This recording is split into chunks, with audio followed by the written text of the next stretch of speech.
At syempre sa ating moss para mapanatili ang pagka-moisture nito at syempre iwas hukay nga ng lupa kapag ito'y dinidiligan.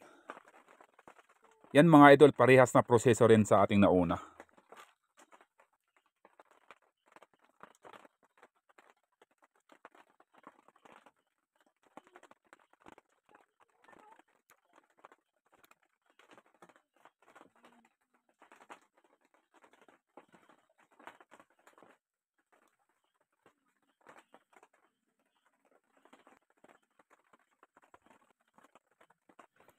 Yan guys, ito na yung ating unang aguho. Same lang din sila na formal upright. Multi-trunk nga lang ang pinagkaiba nila sa isa. Next step natin idol, mamimili na tayo ng mga branches. Yung tinatawag nilang branch selection.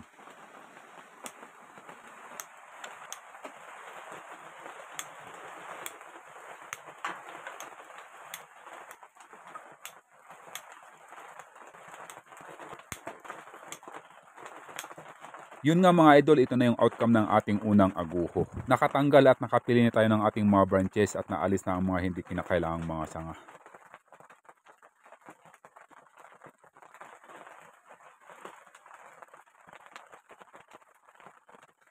Para naman sa ating pangalawang aguho mga idol, same din ang process natin sa nauna.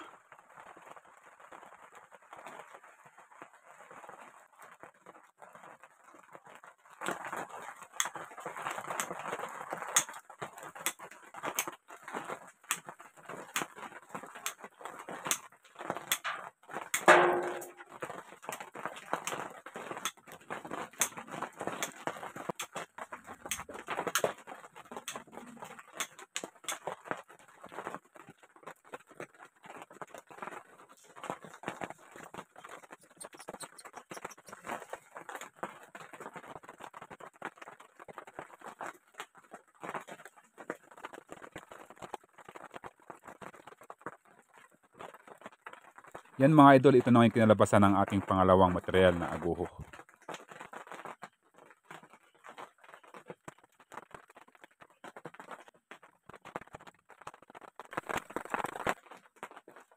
Ito na nga mga idol ang kauna-unahan nating aguho na galing sa ibang lugar. Gusto pa rin nating masubukan lahat ng varieties ng mga aguho. Kaya yun. So yun mga idol, sa mga gustong magkaroon nga ng mga aguho material, mga aguho bonsai material, pa-message nyo lang po si Sir Joshua Aguilar ng Vegan Ilocos Sur. Ayos! Last step ko nga dito mga idol dahil nga tuloy-tuloy ang pag-ulan. Pero nasisinagan pa rin sila ng liwanag. At ang idinilig ko nga sa kanilang mga idol ang pinagbabara natin na rooting hormone. Yun, at sana nga magtuloy-tuloy. Pa-message na lang mga idol kung anong klaseng variety ito ng aguho. Galing nga itong Vegan Ilocos Sur kay Sir Joshua Aguilar.